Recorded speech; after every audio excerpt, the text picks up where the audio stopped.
Pemirsa, masih bersama kami di Presisi Pagi. Tempe naik daun di Amerika Serikat di tengah maraknya konsumsi protein non-hewani dan meningkatkan ketertarikan warga asing kuliner Asia.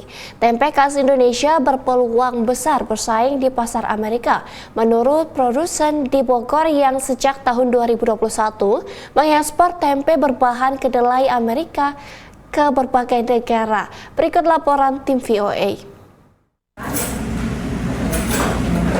We had gado-gado, soto rawon, we had tempe mendoan. I loved it. It's got that nutty flavor. It's not like tofu that is mushy.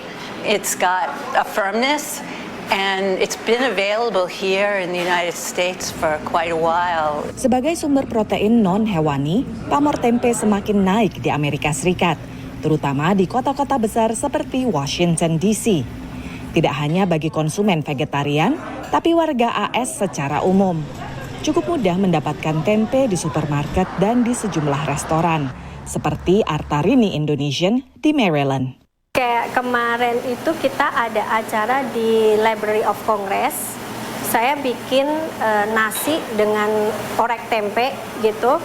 Mereka suka banget gitu loh. Kalau saya bilang itu kan menu kampung ya, maksudnya menu tradisional gitu kan. Tapi ternyata responnya positif.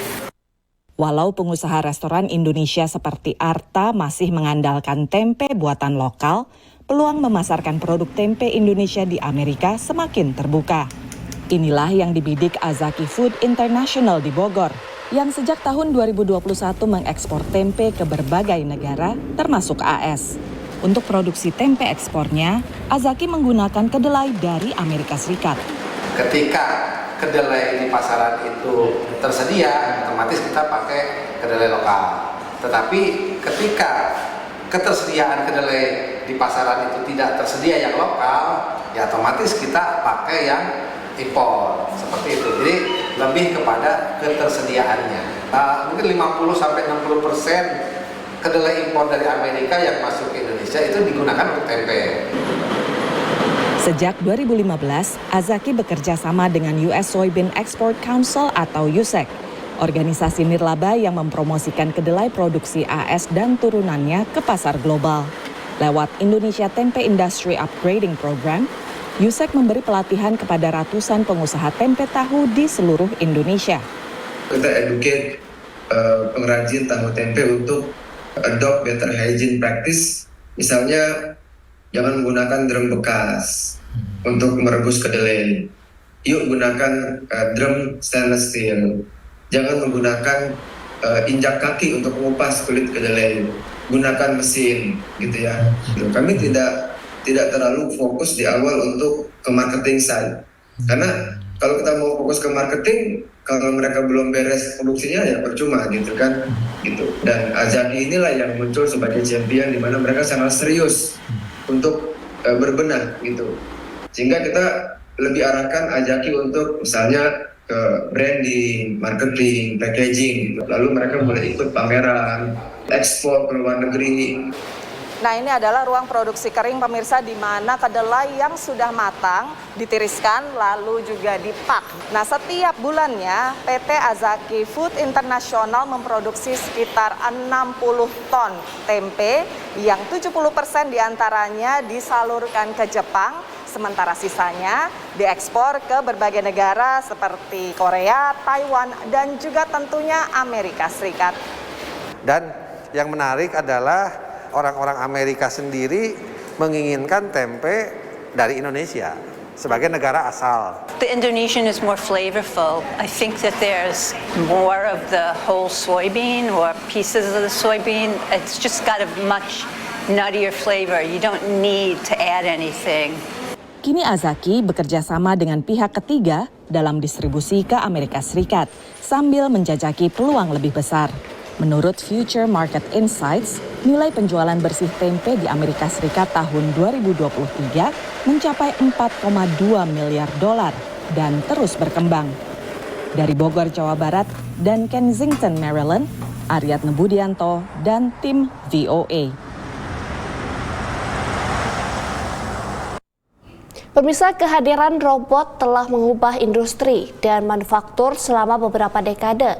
Dan kini robot juga berpotensi memperluas pasar untuk konsumen umum. Kemajuan dalam teknologi kecerdasan buatan memungkinkan robot menjadi asisten hingga teman bicara. Berikut laporan dari Nuva Purwadi dari VOA. Beragam teknologi robotika yang ditujukan bagi konsumen umum meramaikan pameran elektronik konsumen akbar IFA di Berlin, Jerman pada awal September. Robot pembersih rumah misalnya, dengan teknologi kecerdasan buatan alias AI, vakum robot terbaru buatan perusahaan Tiongkok Roborock bisa menghindari berbagai rintangan di dalam rumah sambil memenuhi fungsinya untuk menyapu dan mengepel. It has the Adaptalift chassis, which means that all of the wheels can go up and down. It's like the ATV of robot vacuums. And it has a flexi-arm side brush that comes out so you can get all the corners. It also has a whopping 18,500 suction power. Menurut konsultan Global Market Insights, pasar robotika konsumen nilainya melampaui $8 miliar pada 2023 dan berpotensi tumbuh sekitar 26% dari 2024 hingga 2032. Daya tarik robot bagi konsumen umum bukan sekedar untuk membantu bersih-bersih seperti vakum robot tadi, tapi juga ada robot yang menjadi teman bicara atau juga sebagai hiburan, dan teknologi AI juga sangat membantu dalam fungsi ini. Robot Q9 buatan raksasa teknologi Korea Selatan LG misalnya bahkan diberi istilah baru bagi AI sebagai singkatan, bukan artificial intelligence melainkan affectionate intelligence, kecerdasan yang ramah. LG redefined its AI technology as the affectionate intelligence. So the core value of AI home is the caring for people. So Q9 is as the companion devices, like a home robot. We want to make it more friendly to customers. Teknologi AI generatif bisa membuat sebuah cerita dari sekedar gambar dari pengguna. Once upon a time, in a sunny meadow, there bloomed a solitary flower with vibrant petals. The flower felt lonely and longed for a friend to share the sun's warmth. Tapi lagi, Q9 dirancang untuk menjadi pusat nadi rumah pintar buatan LG, bernama ThinkQ-on. The use cases behind them are certainly marketable right now. Whether the mass market is ready to have little toy robots skittering about their floor, I'm not quite sure. So maybe it is more of a sign of the future. But certainly, in terms of how people are wanting to use these features, that's where we're really starting to see some foundations being laid in that regard. Seperti perangkat lain dalam sistem rumah pintar, Q9 bisa membantu meredupkan lampu begitu waktunya tidur, dan beragam fungsi lainnya menjadikannya robot fungsional selain juga akrab dengan pengguna. Dari Washington DC, Nuva Purwadi dan tim VOA. Pemirsa, tetaplah bersama kami, Presisi Pagi akan segera kembali.